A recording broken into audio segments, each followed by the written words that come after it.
সাঈদ ইবনে আমের আল জুমাহির কথা মনে আছে নি আপনাদের? আচ্ছা,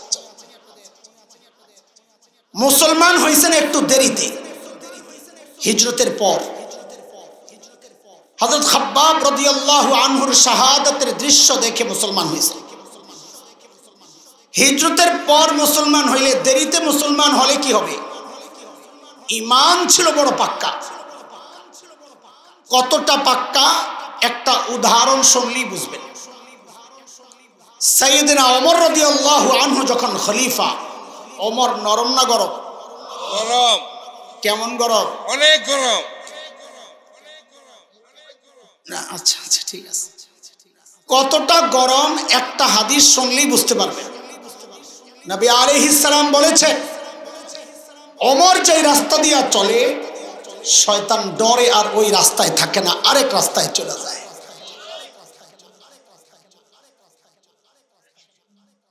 ওমর রাদিয়াল্লাহু আনহু যখন খলিফা, হযরত সাঈদ ইবনে আমের আল জুমাহি ঈমান কত পাক্কা দেখেন। আয়েশা বলতেছে, ওমর, আল্লাহ দায়িত্ব দিয়েছেন ঠিকঠাক মতো আদায় করেন, নাইলে কিন্তু খবর আছে।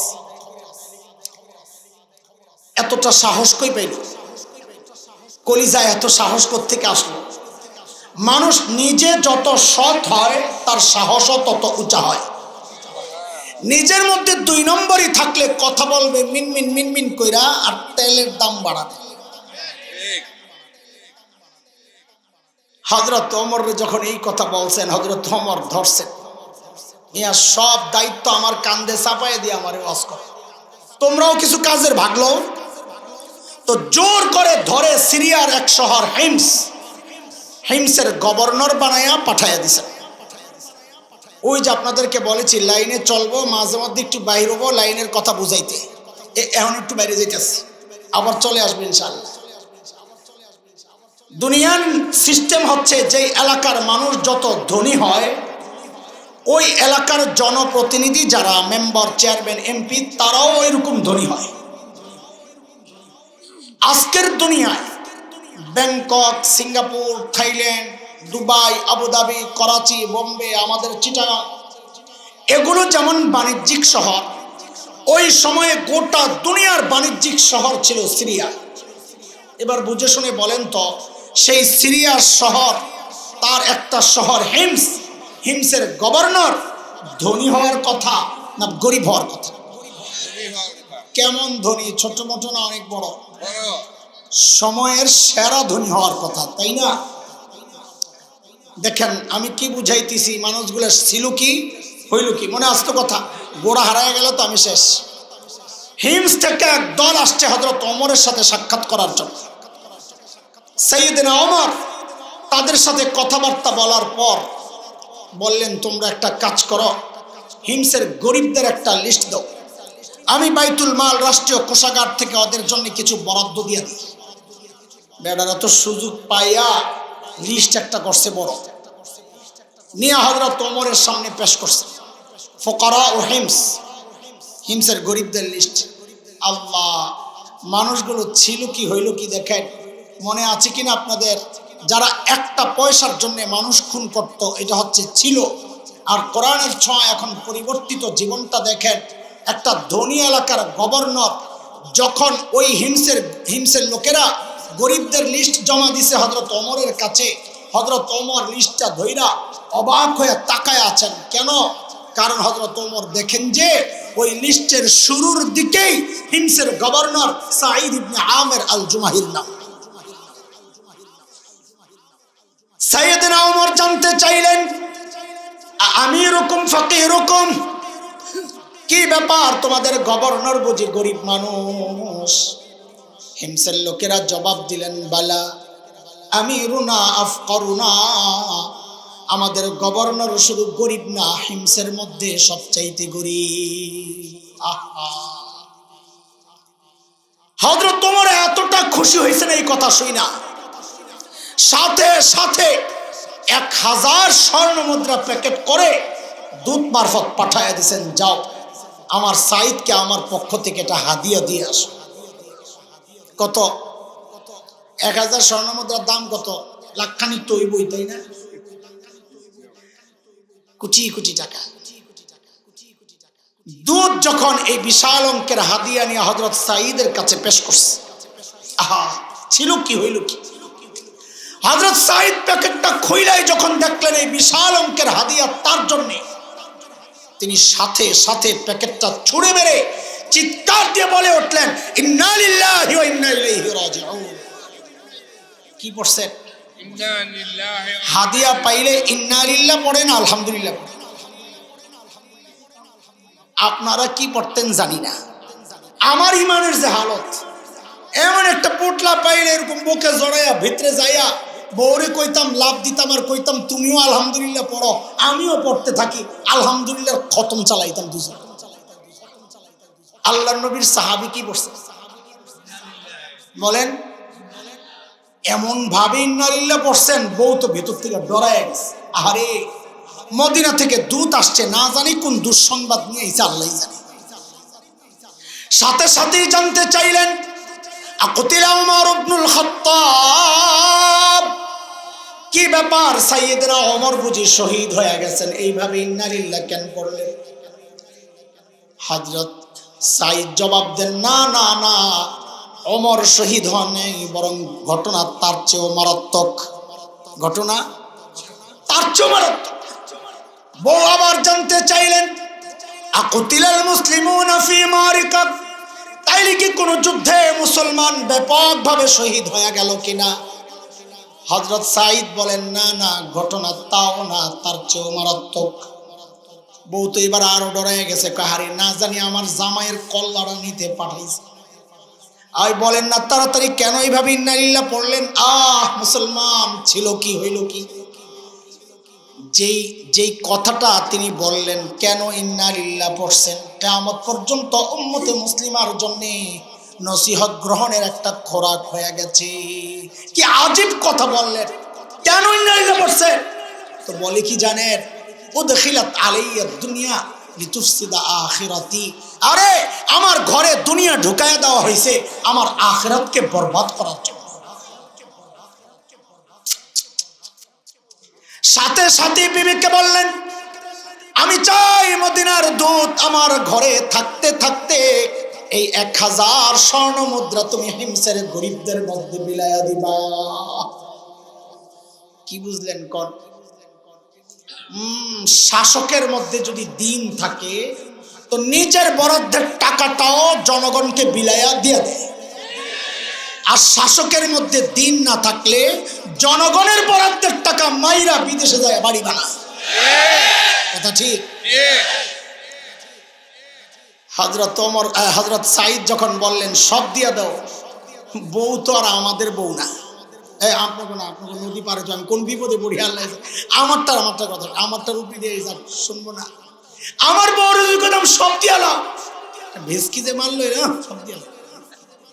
কয় কি ঘরে কত কিছু রাখবা, আসেনি খবর মোল্লাজির, আসলে তো জানি না।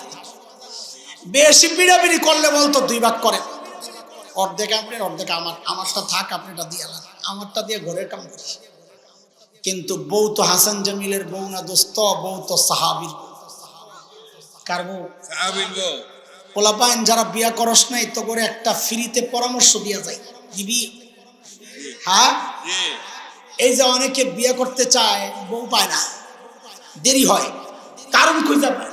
আমি একটা কারণ শোনাই দিই তোরে, তুই 2 নম্বর, নিজে 2 নম্বর, বউ খোঁজস রাবেয়া বসরিয়া বিয়া করবি কর্তিকা।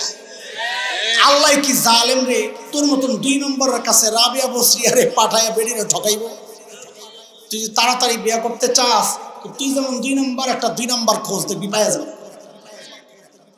এর জন্য একটা মূলনীতি মুখস্থ কর আমার সাথে, সবাই যারা বিয়া করস নাই সবাই মুখস্থ কর, বল সবাই, জেসকার লগে তেসকা, হাসিস না থাপড়াম, বল বল, জেসকার লগে আর ওরে, এটা কোরআনের কথা রে, এটা আমার কথা না, হাসার কিছু না, আমি সংক্ষেপ বানাইছি।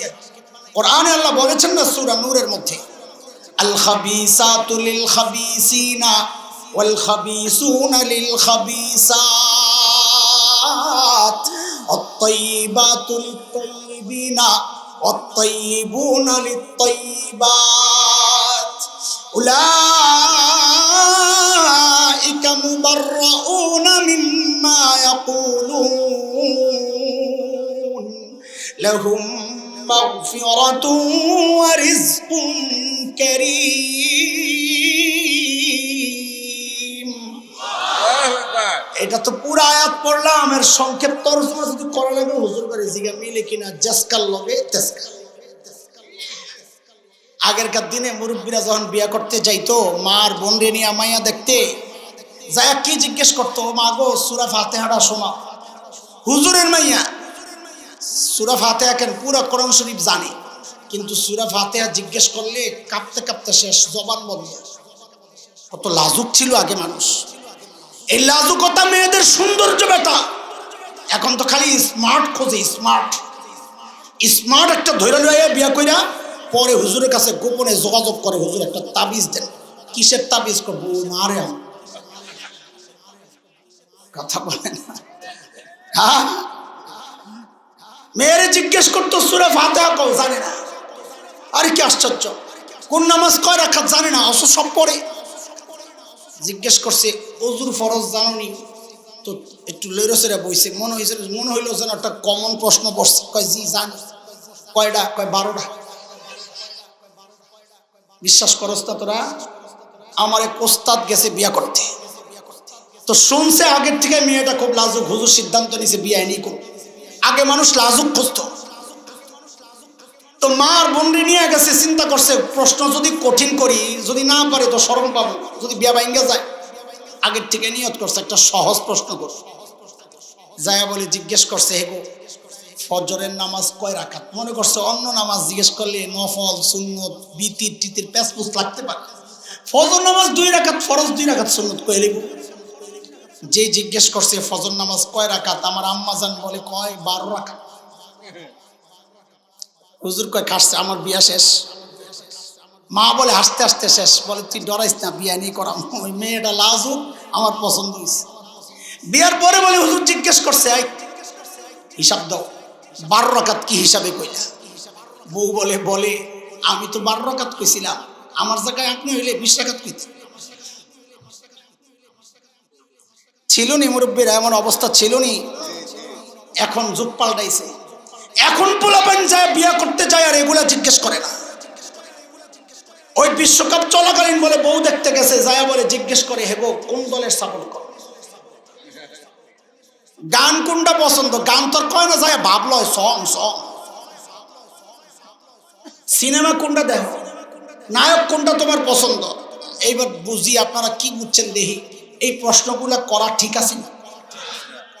ঠিক আছে মিয়া, এতক্ষণ কি বুঝাইলাম? এই প্রশ্ন করা কেন ঠিক আছে? অপ্রশ্ন করে জেনে নে ওই যে একটা খবিস, ওর লগেরটাও খবিস পড়ে কি, এটার নাম হইলো জাসকাল লগে তেসকা। আজের কামে লাগাই দিছে। দুধ জামাইয়ের বড়ি কাহিনী দেখা বউ তো সাথে সাথে নিয়ে সব দিয়ে দিস। মদিনার দুধ এগুলা দেখা কয়, হায় খোদা কই আসলাম, এরা মানুষ না ফেরেশতা। দ্রুত ফেরত গেছেন মদিনায়। যায় হযরত ওমরকে যখন সব শোনাইছেন, আল্লাহু আকবার, হযরত ওমর এত খুশি হয়েছেন, সাথে সাথে বললেন, ওই কাফেলা রেডি কর, আমার সাইদকে দেখতে যাও। এটা কি এই জমানার কথা? চাইলে দৌড় মারা যায়। মোবাইলে পাসপোর্টে ভিসা লাগানো আছে, ফটো পাঠিয়ে দেই ট্রাভেলসের বন্ধুরে, ও মোবাইলে টিকিট পাঠিয়ে দেয়। এয়ারপোর্টে যায় দেখাই, কাউন্টার থেকে বোর্ডিং পাস দিয়ে দেয়, প্লেন উঠে যাইগা। এটা কি ওই যো? এখন তো আরো আপডেট হয়ে গেছে। এখন তো টিকিটও লাগে না, ভিসাও লাগে না, পাসপোর্টও লাগে না, পিচ্ছে একটা কুরকুর করে যায়, প্লেন উঠে বই গেছে। জানেন না কথা কয়? জানেন ভিসা পাসপোর্ট ছাড়া, টিকিট ছাড়া যে পিচ্ছে একটা ইন্টারন্যাশনাল আন্তর্জাতিক বিমানে যায় বয়ে উঠছিল, জানেন? জানেন এটা? তাহলে তো একটা কথা আমার কওয়া লাগে। এই পিচ্ছিটা পড়তো কই? জোরে জোরে মাদ্রাসায়। মাদ্রাসায়। মাদ্রাসার পোলা মানে এত মিটলা, বদনাম করতেছি না, পরে বুঝবেন কি জন্য জিজ্ঞেস করতেছি। এই যে পিচ্ছিটা পার হইলো, প্লেনের সিট পর্যন্ত বসলো, কয়টা ধাপ পার হয়েছে জানে? 7টা ধাপ পার হয়েছে। কয়টা? যারা বিদেশ ভ্রমণ করছেন তারা জানেন কয়টা ধাপ পার হয়েছে। ভালো করে বলে কয়টা? বলে শার্টটা কেমনি, আমি শোনাই আপনারে। প্রথম এয়ারপোর্টে ঢোকার সময় পুলিশ একটা চেক করে, দেখে আনসার না থাকে সাধারণত সেখানে, টিকিট আছে কিনা, পাসপোর্ট আছে কিনা, দেখলে ঢুকায় 1 নাম্বার। এরপরে একটা স্ক্যানিং মেশিনের ভিতর দিয়ে যাইতে হয়, মালগুলা দিতে হয়, ওরা চেক করে 2 নাম্বার। এরপরে ওই যেই বিমানে যাবেন, যেই ইয়ারে যাবেন, ওই ইয়ারের কাউন্টারে যাইয়া টিকিট পাসপোর্ট দেখাইলে ওরা বোর্ডিং পাস দেয় 3 নাম্বার। এরপরে ইমিগ্রেশন পুলিশের কাছে যাওয়ার আগে লাইনে দাঁড় করে যে পুলিশরা, ওই পুলিশরা টিকিট দেখে, পাসপোর্ট দেখে 4 নাম্বার। এরপরে ইমিগ্রেশনের পুলিশ যারা ওই যে হাকমতো দাজ্জালের চোখ মানে ক্যামেরা লয়ে এরকম অপেক্ষা কম্পিউটারের সামনে, অগ কাছে পাসপোর্ট দিলে ভিসা আর ওই টিকিট চেক কইরা, পাসপোর্টের মেয়াদ চেক কইরা, এর ব্যক্তিগত তথ্য মতো যা আছে দেখা, এরপরে চোখের ছবি তুলে, এরপরে সিল মারে, মাইরা দিয়া দেয়। 5 নাম্বার গেল, 5 নাম্বার। এরপরে বোর্ডিং ব্রিজ দিয়া প্লেনে ওঠার আগে একটা গ্লাস ঘেরা একটা ওয়েটিং রুম থাকে, ওখানে ঢোকার সময় সবচেয়ে কড়া চেকিংটা হয়। আংটি থাকলে খোলো, ঘড়ি থাকলে খোলো, চশমা খোলো, বেল্ট খোলো, মানিব্যাগ খোলো, জুতা খোলো, কোট খোলো, সব খুইলে দিয়া এরপরে যাওয়া লাগে। কয় নাম্বার গেল? 6 নাম্বার। অপেক্ষা করো, প্লেন আসছে, আসেন, আপনাদের যাত্রীদের আসন গ্রহণের অনুরোধ করা যাচ্ছে। যায়া কি পাই, প্লেনের গেটের মধ্যে খালাম্মা একজন দাঁড়ায়া থাকে, ওনারে এই বোর্ডিং পাসটা দেখাইলে উনি দেখা এরপরে দেখায় দেয় ওই লাইনের অত নম্বর সিট। এই 7টা ধাপ পার হইয়া মাদ্রাসার ছাত্ররা যায়া ওই সিটে বসে রয়েছে। আর এই আপনারাই তখন কথা কন না, আর এই আপনারাই মাদ্রাসা থেকে একটা বাচ্চা হারায় গেলে আইসা মোহতামিমের 14 গোষ্ঠী উদ্ধার করেন, পুলিশের হুমকি দেন, এলাকার মাস্তানাইনা মাদ্রাসা বন্ধ করতে চান। মিয়া আমরা ওই বিটলা একটারে এতগুলা ধাপ আটকাইতে পারে নাই, আমরা এতগুলারে কেমনে পাহারা দিই না? কথা কন না হুজুররা? সামনের থেকে কোনো পোলা পায় না, হারায় টারায় গেলে যদি বাপ আয় আমার পোলা কই, কইবেন ইমিগ্রেশনে যায় জিজ্ঞাসা করা। আমি হুজুর করে হুস্কায়া দিতেছি না, ভুল বুঝেন না, চাইতেন না। আপনার যেমন সন্তান, মাদ্রাসাওয়ালাদেরও সন্তান। হারায় গেলে 2 জনের পেরেশানি, একজনের উপর চাপান কেন? এই বাচ্চা আপনার বাসা থেকে তো পালাইতে পারত। এইভাবে কেমনে পাহারা দিয়ে রাখে? 2 জনে মিল্লা দোয়া করবেন আর খুঁজতে থাকবেন, কেউ কাউরে দোষ দিয়েন না। আমার বলার মাকসাদ এটা। সাইয়েদনা ওমরের কাফেলা যখন হিমসে ঢুকে, গোটা হিমস যেন ভেঙ্গে পড়ে, চারদিক থেকে হাজারো মানুষ ছুটে ছুটে আসছে। কেন হারে? মদিনা থেকে আমাদের আমিরুল মুমিনিন আসতেছে, আল্লাহর নবীর শ্রেষ্ঠ সাহাবী ওমর ইবনুল খাত্তাব আসছেন এক নজর দেখার জন্য। হযরত ওমর বসা, পাশে হাজারো মানুষ, পাশে সাঈদ ইবনে আমির আল জুমাহি বসা। হযরত ওমর চিন্তা করলেন, সাঈদকে আমি তো ভালো জানি, কিন্তু জনগণ কি বলে, এই সুযোগে একটু পরীক্ষা করে নেওয়া যাক। অনেক সময় দেখা যায় নেতার কাছে নেতা ভালো, জনগণ দেখতে পারে না, হয় কি হয় না? কথা কোন হয় কি হয় না? হযরত ওমর জিজ্ঞেস করলেন, এই হিমসের মানুষ, তোমাদের গভর্নরের বিরুদ্ধে কারো কোনো অভিযোগ আসেনি? থাকলে দাঁড়ায়া যাও। ইসলামী শাসন ব্যবস্থা ছাড়া এমন করে কাউকে জিজ্ঞেস করা কোনোদিন যাবে না।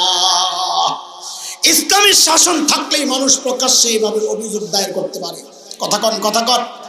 যে জিজ্ঞেস করলেন কারো কোনো অভিযোগ আছে কিনা, ওই কোণা থেকে এক বুড়া দাঁড়ায় গেছে, আছে, ও আছে, আছে, অভিযোগ আছে। মানুষের স্বভাব হইল অনুকরণ প্রিয়। আপনি রাস্তার মাঝখানে দাঁড়াইয়া দেখবেন ঘাটটা ব্যথা করতেছে, যে একটু আসমানের দিকে এমনি তাকায় থাকেন, ঘাড় ব্যথা করতেছে, দেখবেন পাশে দিয়ে যারা যায় অধিকাংশ দাঁড়াইয়া দেখবে আপনি কি দেখতেছেন। বুঝেন না এই কথা? হা না একটা কইবেন তো। একজন দাঁড়াইয়া গেছে, দেখা দেখে আরো 3 জন।